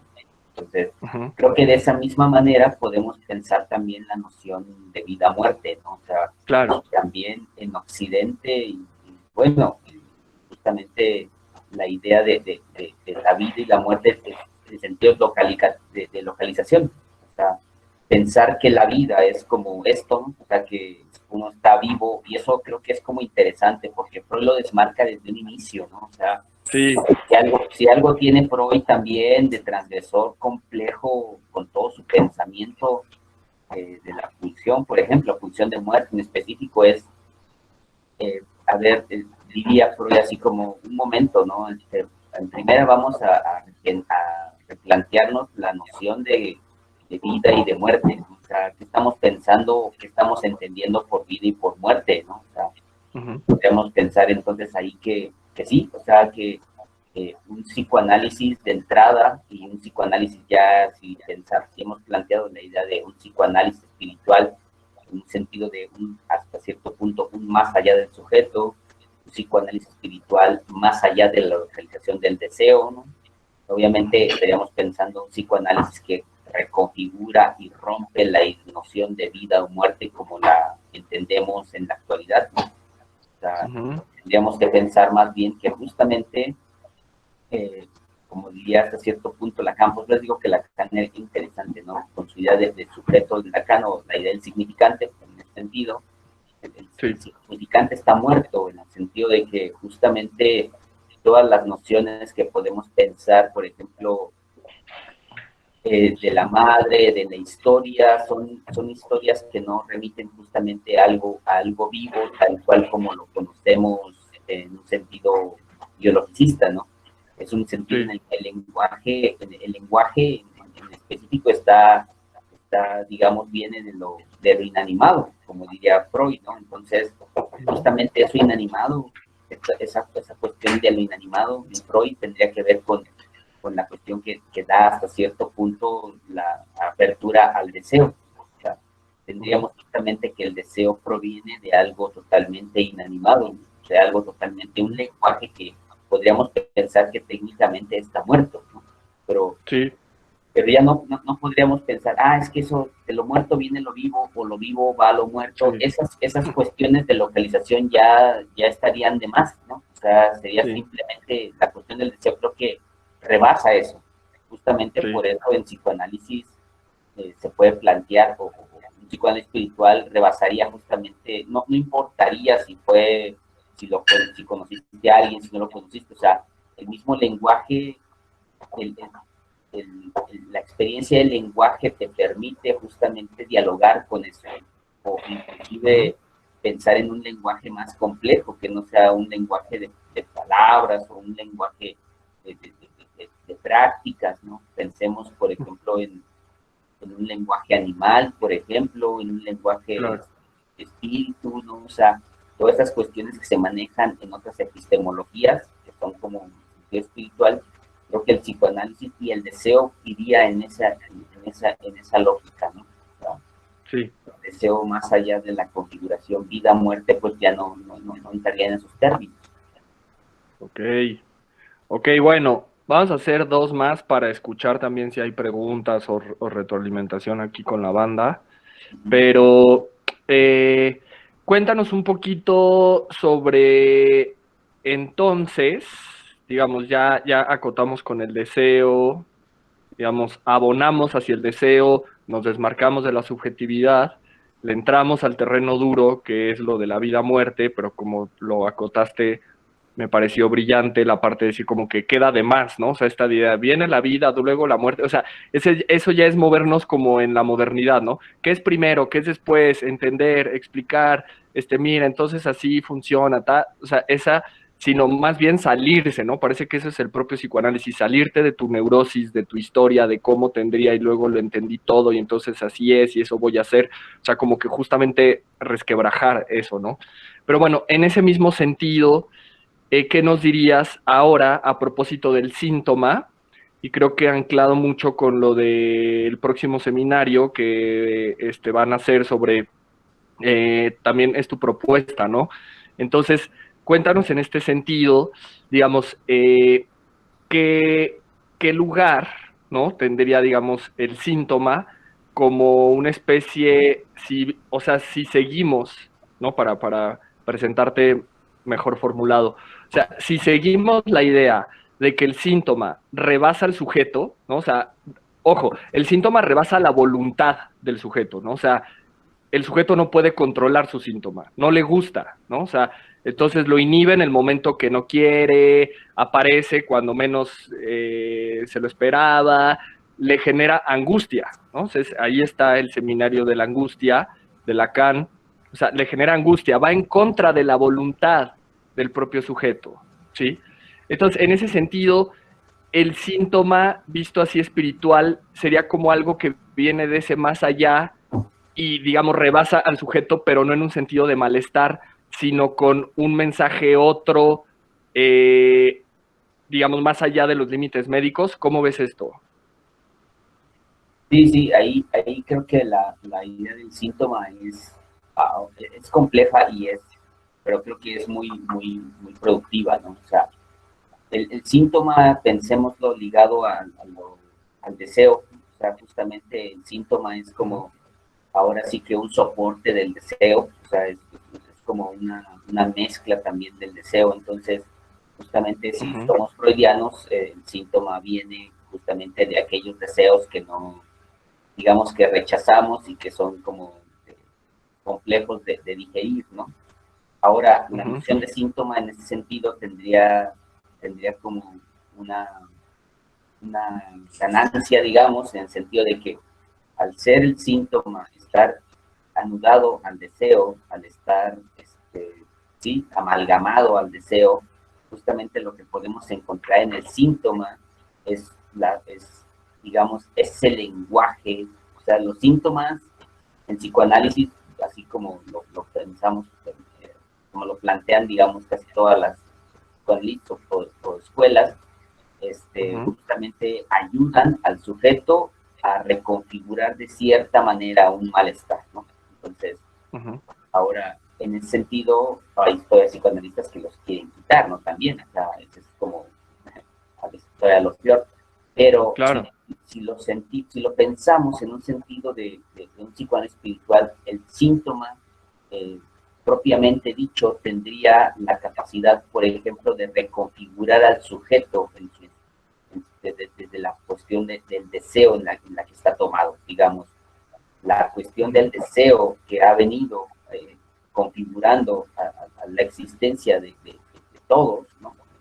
El síntoma la materializaría hasta cierto punto, de cierta forma, que pudiera sostener al sujeto, y no nada más sostener, sino transformar al sujeto. En ese sentido, podríamos pensar que el síntoma es transformativo. Sí. En términos concretos, porque el síntoma tiene la característica de configurar el deseo, ¿no? Si bien viene de la idea del soporte de la angustia tendría esta misma característica. Entonces, pensemos que la angustia en términos psicoanalíticos tendría que ver con aquello que puede ser también transformado y que, digamos, si somos lo pensamos en términos en Lacan, en términos en Freud, la angustia es una señal de aquello que no anda, digamos, bien, pero en términos de psicoanálisis espiritual, podríamos pensar que la angustia es totalmente positiva, porque ya nos está hablando de un lenguaje complejo, de un límite del sujeto que tiene que trascender, de un límite del sujeto que ya no puede estar más ahí, ¿no? Entonces el síntoma justamente amalgama esa parte tanto de la angustia como del deseo para llevar al sujeto a otra forma de estar, ¿no? A dialogar de otra manera, a visibilizarse de otra manera. Entonces sí, el síntoma tendría que, de hecho el síntoma es necesario justamente para poder llevar a otros niveles de espiritualidad, a otros niveles de transformación. O sea, el síntoma sería el vehículo justamente de poder llegar a alcanzar esas miradas. Entonces, más allá de quitar el síntoma o de inhibirlo, es que es imposible justamente la inhibición de síntomas. O sea, eso también es un pasaje bien interesante en Freud. O sea, Freud es bien interesante porque Freud nunca inhibe síntomas, ¿no? O sea, es lo interesante en Freud. Sí. No sabemos si lo hacía como a propósito, porque también algo interesante de la espiritualidad, del psicoanálisis, creo yo, es como la poca conciencia que se tiene de las cosas, ¿no? O sea, eso es como lo interesante. Eso lo podemos ver en Freud. O sea, si ustedes leen la obra de Freud, no sabemos si lo estaba haciendo conscientemente, si lo había pensado o no, o si después se dio cuenta y dijo, pues la verdad es que no me di cuenta muy bien de lo que estaba diciendo, lo que estaba haciendo, simplemente lo estaba como, obviamente lo trataba de experimentar, ¿no? Lo trataba de reflexionar. ¿no?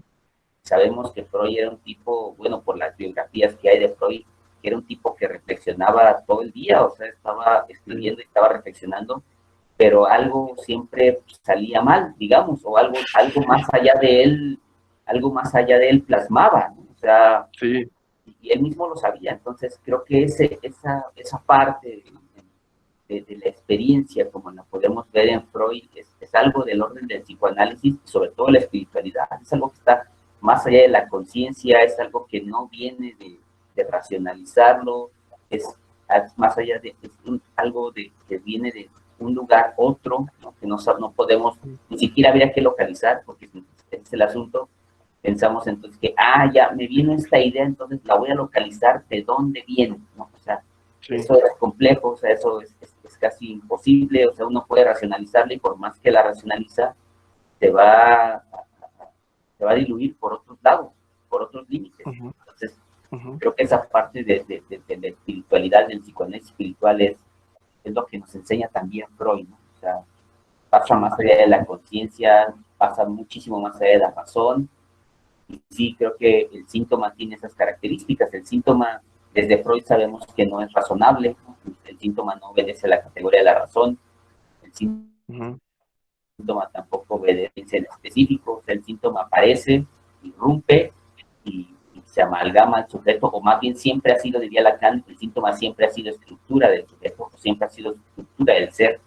El síntoma en ese sentido sería ontológico. O sea, por ende, justamente tendría la categoría de reconfigurar toda esta parte. Entonces, pensándolo más en términos así concretos, se me viene ahorita la idea, por ejemplo, de estos síntomas médicos de mucha, por ejemplo, esta idea de la locura, ¿no? La idea, por ejemplo, de lo médico, de las esquizofrenias, la locura, todo eso, podríamos ver que eso es un gran pasaje a otros lenguajes, ¿no? O sea, pensémoslo en términos así, ¿no? La gente que ha experimentado lo que podemos decir médicamente una psicosis, ¿no? Una esquizofrenia. Si ustedes platican con gente que ha experimentado eso, deviene de otra manera, ¿no? O sea, es una transformación bien compleja. Y ahí tenemos, por ejemplo, a Freud hablando de Schreber, ¿no? Del presidente Schreber, también Lacan, ¿no? Eso creo que son los términos del psicoanálisis espiritual, como lo podríamos ir planteando en este sentido.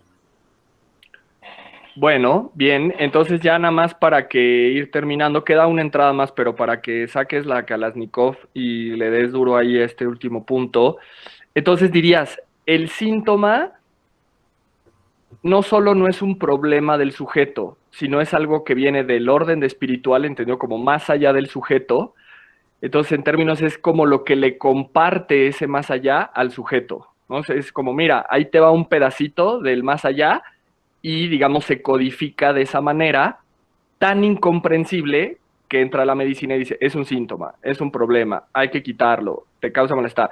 Pero, digamos, desde esta perspectiva, el síntoma es lo más espiritual que tiene el sujeto. ¿Cómo ves eso?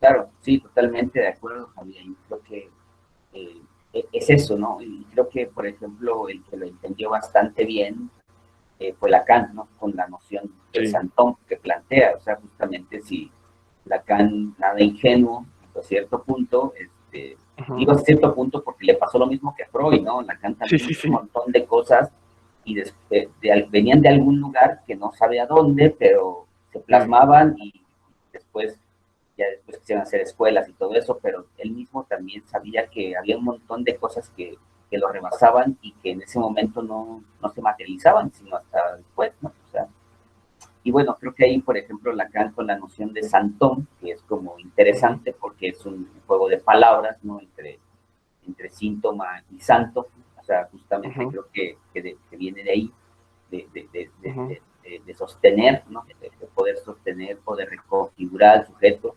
Justamente si pensamos en reconfiguración, en transformación, tendríamos que pensarlo en términos de Lacan, tendríamos que pensar en términos de lenguaje. O sea, pues ese mensaje otro que me transforma, ese síntoma, ese santo que me ha dado un mensaje de otro orden, ¿no? Que me comparte algo, como bien dices tú, que me comparte algo. O sea, obviamente estamos más allá del terreno moral, de bien o mal, ¿no? O sea, eso es simplemente un mensaje que viene, que me está hablando de otras categorías y entonces me permite una reconfiguración, ¿no? ¿De dónde? Pues no sabemos. O sea, eso justamente es lo que hay que abandonar. Simplemente, ahora sí que en términos de Lacan, digamos, sería como recibir el mensaje, ¿no? Sí. Se recibe el mensaje, que se experimente con eso, que se haga hasta cierto punto con eso, si es que eso ya estaríamos como en un terreno interesante, si uno es libre de hacer algo con ese mensaje o no. O sea, pero eso ya daría para otra plática compleja, ¿no? Sí, pero sí. recibir el mensaje, o sea, el síntoma habla, o sea, lo que me decía Lacan, el síntoma habla, se recibe el mensaje del síntoma y bueno, lo que uno experimente con ese síntoma, con ese santón, diría Lacan, pues es lo que podríamos pensar en psicoanálisis. Sí, te viene de otro lugar, claro. ¿De dónde? Pues, eso está más allá de pensar, porque no iría por ahí. Claro.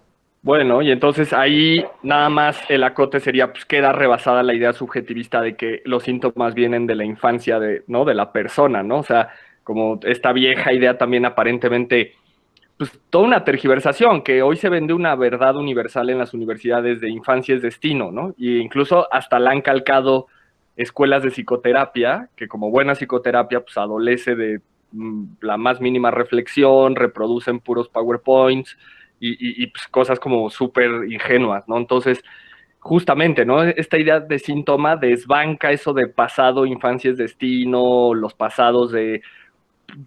Cabe señalar las advertencias freudianas de que el pasado de las personas es totalmente distorsionado y casi que el mismo Freud dice, no vale la pena, o sea, como que no vale la pena porque está todo distorsionado, por eso no es bueno apelar a la infancia en psicoanálisis, pero eso se tergiversó, ¿no? Y hay toda psicoanálisis para niños, psicoterapia psicoanalíticamente orientada en niños, psicoanálisis del desarrollo, bueno, entonces, nada más ya para terminar y escuchar las réplicas, cuéntanos un poquito de este seminario del fin de semana que hay sobre suicidio, poshumanismo, psicoanálisis, y cuéntanos nada más esto. De hecho, hace un año en la propia UAM con lo colectivo y en otros seminarios ha habido un cuadrante, ¿no? De como espiritual, ¿no? Donde se habla de 4 dimensiones después de haber superado la subjetividad. Compártenos nada más un poquito así como de invitación o de introducción a lo que se viene el fin de semana, por favor. Va. Sí, de hecho, creo que esa es como la invitación fuerte, ¿no? El fin de semana a tratar toda esta como charla que bien hemos dado como algunas coordenadas ahí, pero justamente la idea, creo que ahora sí que la idea del pretexto, ¿no? Como diría Lacan, de un texto anterior, pensándolo, por ejemplo, en la idea del suicidio, ¿no? La idea del posthumanismo. Creo que el psicoanálisis espiritual tendría que ir para allá justamente para desbancar estas nociones, por ejemplo, de vida-muerte, ¿no? De la idea del suicidio como una... ¿Qué podríamos pensar, por ejemplo, desde el psicoanálisis espiritual? ¿Cómo veríamos el suicidio desde el psicoanálisis espiritual? ¿Qué categorías hay? ¿Cómo se reconfiguraría esa práctica? ¿No? O sea, tendríamos una práctica espiritual ahí, tendríamos un acto, tendríamos un síntoma, toda esa parte. Entonces, creo que el cuadrante justamente de lo que dices, Javi, es importante porque pensando una experiencia más allá de lo subjetivo, que es lo que hemos estado planteando en esta idea de un psicoanálisis espiritual, tendría que ver con estas categorías, o más bien estas coordenadas, ¿no? Que es lo que hemos estado charlando. La vida, la no vida, la muerte, la no muerte, o sea, serían categorías importantes en donde hay experiencia, en cada una de ellas hay experiencia, y hay cierta categoría de existencia en cada una, pero que nos llevarían a niveles complejos de digamos, de vivir, ¿no? Al sujeto de cierta manera. Entonces, obviamente, cuando hablamos de suicidio hay un montón hay un lenguaje político, hay un lenguaje de salud, hay un lenguaje económico, está la noción de la interpretación de la muerte, la política de la muerte, ¿no? O sea, todo eso da para muchísimo. Entonces, el psicoanálisis va también de ahí. O sea, creo que una medicalización del psicoanálisis de entrada podría decir, bueno, el suicidio es negativo, o o la infancia, ¿no? La misma infancia, fue muy atinada tu participación de la infancia, ¿no? O sea, ese psicoanálisis de la infancia, como si hubiera algo en la infancia de negativo, o si hubiera hasta cierto punto, inclusive en un psicoanálisis espiritual podríamos poner en tela de juicio la noción de la infancia, ¿no? O sea, claro.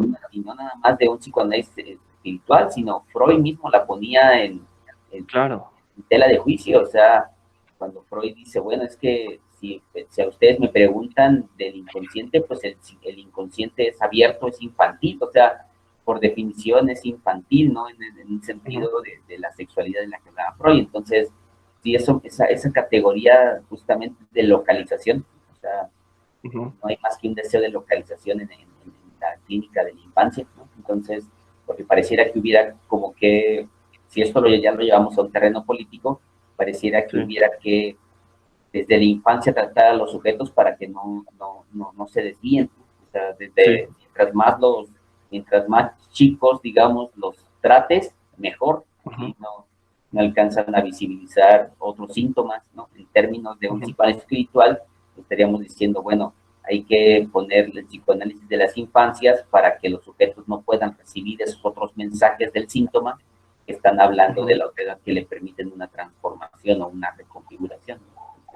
Justamente creo que en el suicidio pasa algo parecido, ¿no? También la política de la muerte, la gente que se suicida, ¿no? O sea, más allá de pensarlo, en términos positivos de que, se está matando la gente, en términos políticos, pues nadie puede irse todavía si no han pagado su cuota política, ¿no? Y económica. Entonces, hay un montón de cosas que podríamos indagar y que vamos a indagar en este fin de semana en el seminario, ¿no? Sobre esto. Entonces, ¿qué podríamos pensar sobre el suicidio y toda esta parte? Pues bueno, yo ahí justamente les abro la invitación a toda la gente que nos está haciendo el favor de acompañarnos, para que nos acompañen y tengamos más tiempo, ¿no? De desmenuzar esto más formalmente. Sí, eso, Vic. Bueno, pues entonces vamos a, si quieren, abrimos la plenaria para que nos compartan alguna reflexión, duda, pensamiento, comentario, y que pues aprovechando que está aquí el buen Vic, el Master Vic, que nos pueda compartir cómo ve las cosas, sus intervenciones, y pues lo dejaríamos hasta acá. Pero entonces, bueno, si quieren abrir los micros, o no sé si sea, yo diría que por micro está bien, pero si quieren por chat también, escribir como quieran.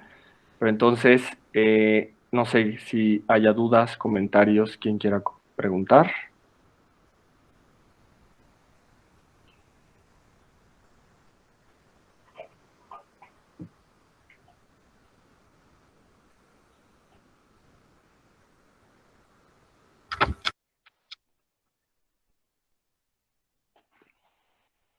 Creo que por ahí, Irving, ¿quieres comentar algo o no?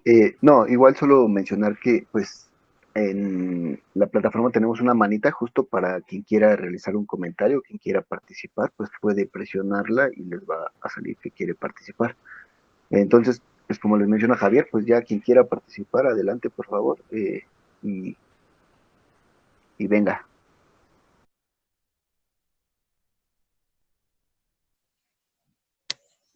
Pues solamente me lleva a reflexionar todo lo tratado, que desde épocas muy antiguas, Platón, Sócrates, todos los filósofos de ese tiempo ya hablaban de la espiritualidad y que, pues tristemente, la humanidad la ha despreciado, que estamos en una miseria, una pobreza muy grande de espiritualidad, porque se ha creído que no, la espiritualidad se separa de la ciencia.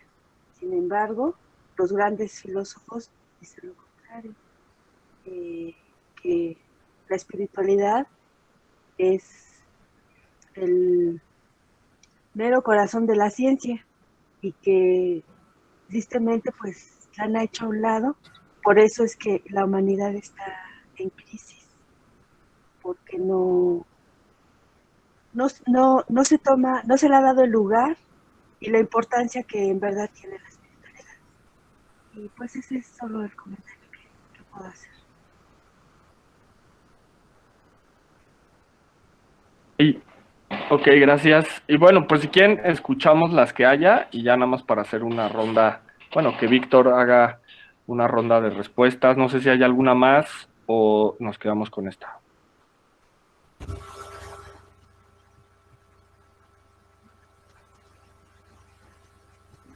¿No hay? Bueno. Sí, Ulises.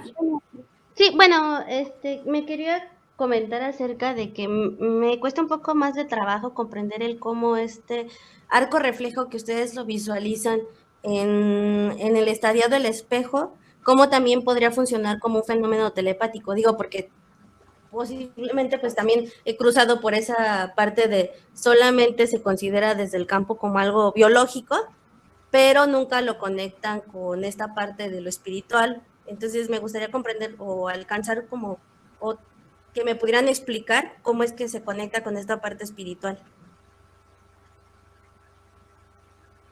Ok, entonces está ahí esa de Ulises. Gracias, Ulises.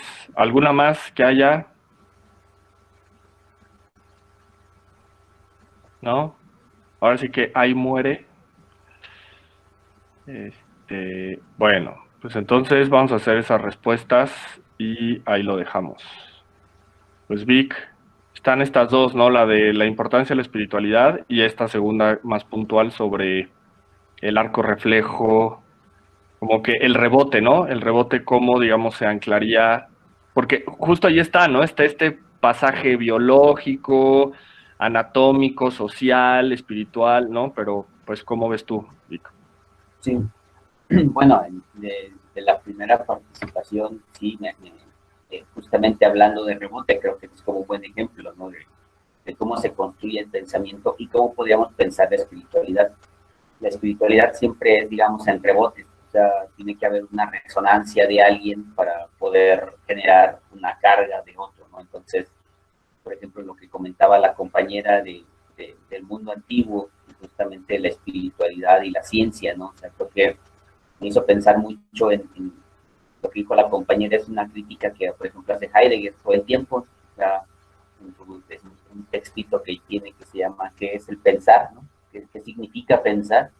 Y habla justamente de esto, que el pensar tiene que ver con más allá de pensar científicamente o razonablemente, es todo lo contrario, sería el no pensar hasta cierto punto, ¿no? En un sentido de, no en términos científicos, sino más bien en un término hasta cierto punto nietzscheano de olvido. Sería esa justamente, sería como la idea sería la verdadera ciencia, diría Heidegger, ¿no? Hasta cierto punto.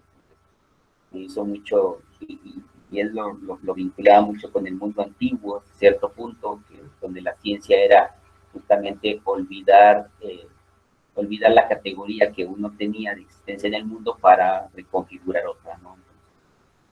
Creo que sí, por eso decía que la ciencia, Heidegger decía que la ciencia iba como cuesta arriba, al contrario del pensar que tendría que ser como más suelto y un poco más de cuesta abajo, ¿no?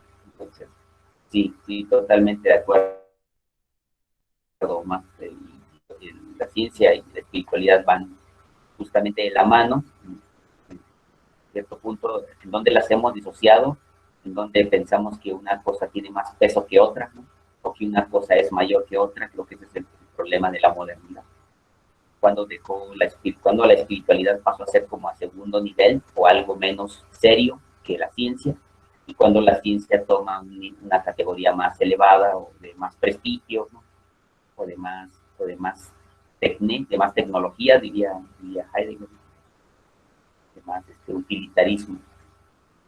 Pero bueno, y conforme a la segunda pregunta, creo que sí, la espiritualidad en el sentido del arco reflejo tendría que ver con justamente esto, este rebote este pasaje del lenguaje en donde uno habla con otro, o ni siquiera de hablar, ¿no? Creo que inclusive nada más de experiencia, de presencia, ¿no? O sea, tendría que ver con esa parte inclusive de pensamiento, de deseo, que era lo que hablaba Freud. El deseo, el deseo es espiritual en el sentido que obviamente algo me habita a mí y habita en el otro y va a habitar en otra persona, en otra existencia.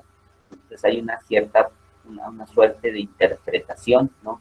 De acogimiento de ese deseo. Entonces sería como un arco reflejo hasta cierto punto dialéctico, lo podemos ver así. Entonces creo que por ahí podríamos pensar en la espiritualidad, en ese rebote, digamos, de deseos, ¿no? Que no nada más tendríamos que pensar en términos nada más de hablaje, sino de pensamiento, de experiencia, de imágenes, por ejemplo. O sea, si algo podemos pensar en Freud, acuérdense que la imagen es bien importante en Freud, la representación, ¿no? En términos de representativo. Entonces creo que la representación es como esa imagen que se vuelve a presentar, ¿no? Diría Freud. Creo que esa parte también es muy importante en el sentido del rebote. O sea, los sueños, ¿qué son los sueños si no son imágenes representadas en términos de representación freudiana, pero si no son imágenes que se vuelven a presentar, ¿no? Ese discurso, esos sueños, ¿no? ¿De dónde vienen esos deseos? ¿De dónde vienen? ¿No? O más bien no de dónde vienen, sino a quién lo han habitado también, ¿no? Y me habitan a mí también. Entonces creo que esa parte es como creo que ese sería como un ejemplo, el sueño sería un buen ejemplo de una espiritualidad, de un arco reflejo en el sentido de deseo. Eso. Bueno, pues creo que si les interesa seguir con esto, tenemos unas preguntas aquí, ¿no? Pero creo que ya no. ¿Te las leo? Ya no va a dar. Dice, como vean, ¿creen que tienen tiempo? ¿En qué sentido, si Pillavic dice, subjetividad original colectiva? ¿En qué sentido es posible generar una subjetividad original colectiva si el funcionamiento del poder del deseo nos rebasa por mucho? Nos condicionamos todo el tiempo. Y luego, respecto a lo que decía Ana, una carencia espiritual, podríamos pensar o reflexionarla como un síntoma, más bien como el resultado de otros síntomas, justo por lo que mencionaba del positivismo y el rechazo a la subjetividad frente a la búsqueda de objetividad, que muchas veces es androcéntrica y falaz. Bueno, pues realmente ya no da tiempo de seguir con esto. Pues yo diría hay que abandonar la idea de la subjetividad original, ¿no? O sea, no hay subjetividad original, o sea, no hay como que la pura subjetividad. Eso más bien es parte del propio dispositivo capitalista, ¿no? O sea, como que entretenerte, desgastarte en estarte buscando, y es ese psicoanálisis, ¿no? Escolar, ¿no? O sea, de como encontrar tu versión verdadera, ¿no? Como tu pureza, ¿no? Es justo abandonar eso es profundamente neurótico, ¿no?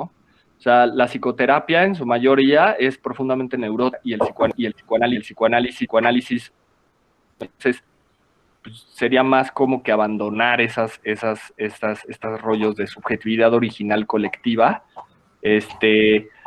y pues la objetividad y la subjetividad, no sé qué sea peor, ¿eh? No sé si sea peor la búsqueda de la subjetividad que de la objetividad, ¿no? O sea, ya en estos términos, ya el dispositivo capitalista está puesto en la subjetividad, o sea, ya la objetividad ya es cosa, solo en la universidad se habla de objetividad, ¿no? Porque ya realmente en el mundo de vanguardia ya se habla de subjetividad, o sea, entonces ya la distinción entre defendamos la subjetividad en contra de la objetividad androcéntrica, o sea, ya está tardío, ¿no? O sea, en realidad ahora superemos la subjetividad, o sea, no esta vieja dicotomía, la objetividad, defendamos la subjetividad, no, o sea, justo ya el dispositivo ya dio el paso, o sea, como el capitalismo ya eliminó a los patrones y todos son empresarios de sí mismos, y también ya eliminó la objetividad, o sea, ya ahora todo es subjetivista, ¿no? Entonces, realmente, fíjense, eso es más bien esto, ¿no? Como uno en la universidad se compra estos discursos de según, ¿no? Pues ya son tardíos, pero se abandera uno en eso, en buscar la originalidad, buscar la subjetividad, cuando eso realmente es el dispositivo capitalista. Entonces, pues es justamente desmarcarnos de la universidad totalmente, ¿no? Como no seguir eso que se busca, porque como decía Víctor, ¿no? O sea, siempre se escapa, ¿no? Lo mismo Freud se le escapó todo, a Lacan se le escapó todo, y digamos, esta gente que está en las universidades se creen, ¿no? Que ellos traen la vanguardia, pero no dan cuenta que está escapado, o sea, ellos son una mera marioneta que está reproduciendo, y más en un país como México, ¿no? Que es como que está varios pasos atrás en muchas cosas, entonces realmente es tardío, ¿no? Y es pues lamentable, ¿no? Pero entonces esa sería como la propuesta, pero si ustedes quieren seguir en esto, nos pueden buscar como la Doxa Indexical en Facebook, y ahí tenemos varios seminarios. Aquí lo estoy poniendo la Doxa Indexical en el chat. Nos pueden buscar ahí, tenemos los videos online, entonces ustedes pueden acceder a ellos, se les manda la constancia, se les mandan los contenidos, son puros textos digitalizados en PDF, varios de esos textos pues, no se consiguen en Google, entonces está eso, y están las sesiones grabadas, ustedes pueden acceder. Este sábado tenemos un seminario, el último del año, pues también, si les interesa, ahí le podemos seguir porque ahorita realmente no hay ya mucho tiempo. Víctor, ¿algo que quieras comentar para terminar y lo dejamos hasta aquí? No, pues justamente agradecer, nada más me queda agradecer a la gente de lo colectivo por la invitación, a ti, Javi, por estar acá, y a cada uno de ustedes y cada una de ustedes que nos acompañen. Nada más reiterar justamente la idea de seguir como la formación, de seguir la pregunta, de seguir haciendo el diálogo, ¿no? Estos pasos muy importantes para que ahora sí, como hemos planteado, el dispositivo no lo puede configurar todo, entonces creo que hacer de estas charlas algo ameno y intercambio de ideas es siempre que se le escapa algo al dispositivo. Entonces, pues nada, un abrazo a todos y mucho gusto estar acá. Dale. Bueno, pues también de nuestra parte, pues muchísimas gracias por la invitación. Aquí Irving, Carlitos, Maca, todos los de colectivo, muchísimas gracias. Y pues bueno, ahí quedamos a la orden. Pues muchísimas gracias a la Doxa, gracias por todo el aporte de conocimientos que nos brindaron. En realidad estuvo súper interesante, a mí me gustó mucho. Y pues gracias Víctor, gracias Javier. Asistan por favor también el sábado con ellos, porque en realidad creo que esto tiene que dársele una continuidad, fue de verdad muy enriquecedor. Y pues les agradecemos todos de parte del colectivo, muchas gracias. Y bueno, en un momento vamos a continuar con lo que es nuestra siguiente participación con el colectivo